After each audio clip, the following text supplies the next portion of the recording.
ایک بھیڑ بکریوں والی قوم چپ کر کے ان کو پاکستان کا آئین توڑنے دیں گے؟ کسی غلط فہمی میں نہ رہیں. ساری قوم کا فیصلہ ہے کہ وہ پاکستان کے آئین کے ساتھ کھڑے ہیں. اور چیف جسٹس کے اوپر جس طرح کا پریشر ڈالا جا رہا ہے، جس طرح اس کے خلاف پروپیگنڈا کر رہا ہے یہ مافیا، جو ججز کے خلاف پروپیگنڈا کر رہا ہے، میں آج یہ مافیا کو بتانا چاہتا ہوں کہ ساری قوم اس ملک کے آئین اور اس ملک کے ججز کے ساتھ کھڑی ہے جو آئین کے ساتھ کھڑے ہیں. اور میں آج اناؤنس کر رہا ہوں کہ انشاءاللہ اگلے ہفتے سے میں جلسے کروں گا، شروع کروں گا ادھر سے، اور 14 مئی تک اٹک تک جلسے کروں گا. میں پبلک میں نکلوں گا، عوام کو تیار کروں گا، اور عوام کو تیار کروں گا کہ ہم کسی صورت یہ جو 2 کیئر ٹیکر پنجاب میں گورنمنٹ اور پختونخوا میں جن کا مدت ختم ہو چکی ہے، ان کی کوئی قانونی حیثیت نہیں ہے، ان کا جواز آج بالکل غیر قانونی ہے. تو ہم ڈیمانڈ کریں گے کہ ہمیں الیکشن دیے جائیں. پنجاب کا الیکشن اناؤنس ہو چکا ہے، اس کی کیمپین شروع کر رہا ہوں. پختونخوا کے لیے ہم ہائی کورٹ میں، ہم سپریم کورٹ میں جائیں گے. وہاں کے لوگوں کے لیے بھی الیکشن چاہتے ہیں، کیونکہ 70% پاکستان میں عوام کی کوئی نمائندگی نہیں ہے. ہمارا آئین پاکستان کا کہتا ہے کہ اللہ کی حاکمیت کے بعد عوام کے نمائندوں کی حاکمیت ہے. نہ اس وقت پختونخوا میں ہے اور نہ پنجاب میں ہے. اور میں آج ایک اور بات کہنا چاہتا ہوں کہ اگر یہ حکومت چلتی گئی، انہوں نے ملک کا دیوالیہ نکال دیا ہے، ملک کی تاریخ کی سب سے زیادہ مہنگائی کی ہے. آج 3 گنا مہنگائی ہے. جب جنرل باجوہ نے ہماری سازش کے تحت گورنمنٹ گرائی تھی، 1 سال میں 3 گنا مہنگائی ہے پاکستان میں. آج سن لو ذرا سارے پاکستانیوں، آپ کے بینک میں 1 سال پہلے جو 100 روپیہ تھا، آج وہ اس کی صرف خریدار کی قوت 62 روپیہ رہ گئی ہے.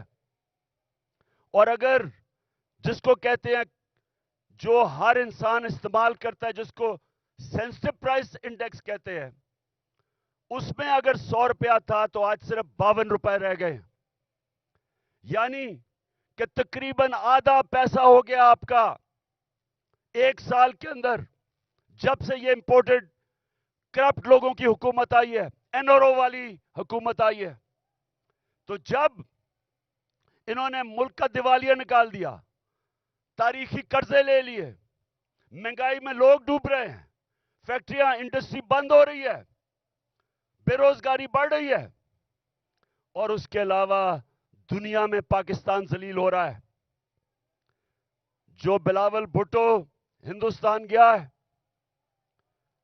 جس طرح کا وہاں رویہ ہندوستان کے فارن منسٹر کا تھا، یہ ہم سب کے لیے شرمندگی کا باعث ہے. سوال یہ پوچھتے ہیں کہ ساری دنیا کے چکر لگا رہے ہو بلاول بھٹو، پہلے بتاؤ جانے سے پہلے آپ یہ کسی سے پوچھتے ہیں کہ جب آپ ایک ملک کا پیسہ خرچ کر رہے ہیں، ڈالر خرچ کر رہے ہیں ٹرپس پہ، تو اس کا فائدہ اور نقصان کیا ہوگا؟ کیا فائدہ ہوا آپ کو ہندوستان میں جا کے جس طرح کا اس نے زبان استعمال کی ہے؟ اور میں آج ہندوستان کے فارن منسٹر کو بھی کہنا چاہتا ہوں کہ کیا آپ میں کوئی تہذیب نہیں؟ کیا آپ میں کوئی ایٹیکیٹ نہیں کہ ہمارے آپ کے ملک میں ایک مہمان آتا ہے، یا تو اس کو بلائیں نا، لیکن بلا کے اس طرح ذلیل کرنا یہ ہندوستان پہ ریفلیکٹ کر رہا ہے. یہ آپ کا جو تکبر ہے، میں نے یہ جو تکبر آپ میں دیکھ رہا ہوں، یہ یاد رکھے کہ اللہ کا قانون ہے کہ جو طاقتور ہے وہ ہمیشہ طاقتور نہیں رہتا، اور جو کمزور ہے وہ کمزور بھی ہر باری نہیں، ہر وقت نہیں رہتا. انشاءاللہ ہمارا ملک اٹھے گا اور قانون کی حکمرانی کے اوپر ہم کھڑا کریں گے، رول آف لا پہ اس قوم کو کھڑا کریں گے اور انشاءاللہ ایک عظیم ملک بنائیں گے. لیکن اس سے پہلے ملک میں الیکشن کی ضرورت ہے. اس ملک میں الیکشن ہو، عوام کے نمائندے اوپر آئیں. یہ جو گھس بیٹھی ہے سازش کے تحت، پیسے چوری کے پیسے سے لوگوں کو خرید کے، اور یہ جو اوپر آ کے بیٹھے ہیں، یہ جب تک ہے ملک نیچے جاتا رہے گا. یہ جو جنرل باجوہ نے تحفہ دیا ملک کو، جو اس ملک کو تباہی، جو جنرل باجوہ نے ملک سے کیا ہے، کوئی دشمن بھی نہیں کر سکتا تھا. کوئی دشمن ایک سال میں پاکستان کو وہ نقصان نہیں پہنچا سکتا تھا جو جنرل باجوہ پہنچا کے گیا. اور یہ جو شہباز شریف ہے، میں سے سوال پوچھتا ہوں کہ تم برطانیہ کیا کر رہے ہو؟ تم جو برطانیہ چلے گئے ہو، آپ کے پاس ٹائم اتنا زیادہ ہے؟ کیا آپ کو پتا نہیں کہ یہاں 2 دن پہلے 6 ہمارے فوجی شہید ہوئے، 7 پارا چنار میں ٹیچر کو انہوں نے گولیاں ماری. مہنگائی تاریخی ہے. ان حالات کے اندر تم کیسے ملک چھوڑ کے وہاں چلے گئے؟ کیونکہ پیسہ تمہارا باہر پڑا ہے، بھائی تمہارا مفرور باہر بیٹھا ہوا ہے، بزنسز آپ کی باہر ہیں، بچے آپ کے باہر ہیں. آپ کی بزنسز، بچے، آپ کے علاج، سب کچھ ملک سے باہر ہے. تو ملک صرف پیسہ بنانے کے لیے آتے ہیں. اس لیے میں سارے پاکستانیوں کو آج کہہ رہا ہوں کہ دیکھیں، اب جو آج پاکستان میں حالات ہیں، یہ سمجھ جائیں کہ قوم کا وقت آ گیا ہے کہ باہر نکلنے کا. میں نکل رہا ہوں، جان کو خطرہ ہے. 2 دفعہ میرے اوپر قاتلانہ حملے مارنے کی کوشش کی گئی. میں نام لیتا ہوں، دونوں دفعہ ان کے پیچھے جنرل فیصل نصیر تھا. مجھے بھی اس نے مارنے کی کوشش کی، اور یہ پیچھے تھا جو تشدد ہوا اعظم سواتی پہ، اس کے پیچھے بھی یہی تھا. ارشد شریف کے قتل کے پیچھے بھی یہی تھا. اور مجھے نہیں سمجھ آ رہی کہ ایک بلاول بھٹو کے کہنے پہ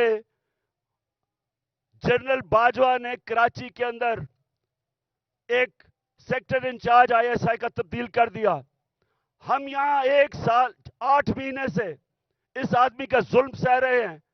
کیوں نہیں اوپر خبر جا رہی کہ جناب یہ ملک کو نقصان پہنچ رہا ہے، یہ جو حرکتیں کر رہا ہے یہ کوئی آدمی نہیں کر سکتا جو اس ملک سے پیار کرتا ہے.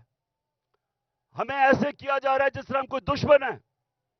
تو میں آج کہہ رہا ہوں کہ یہ آگے کچھ ہوا، میں نکلنے لگا ہوں. میں جلسے کروں گا اگلے ہفتے سے 14 مئی تک، میں جلسے کروں گا. کچھ مجھے ہوا، ساری قوم کو کہہ رہا ہوں کہ جنرل فیصل نصیر کا نام یاد رکھ لو، یہ ذمہ دار ہوگا.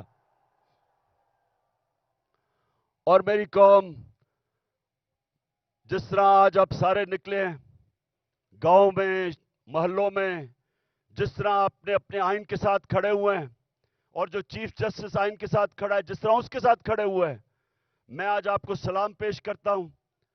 آپ ایک زندہ قوم بن گئے ہیں. یہ یاد رکھیں گے، جب ایک قوم کا آئین گیا، اس کا مطلب اس کا قانون گیا، اس کا مطلب اس کا انصاف کا نظام گیا، اس کا مطلب کہ رول آف لا گیا، اور اس کا سب سے بڑا مطلب کہ اس قوم کی آزادی گئی. وہ قوم غلام بن گئی. وہ قوم جنگل کے قانون میں طاقت کی حکمرانی کی وجہ سے طاقتور کی غلامی کرتی ہے. تو یہ ہماری یہ سیاست نہیں ہو رہی. آزادی کے لیے سیاست نہیں کرتا. آزادی کے لیے جہاد ہوتی ہے. یہ ہم جہاد لڑ رہے ہیں.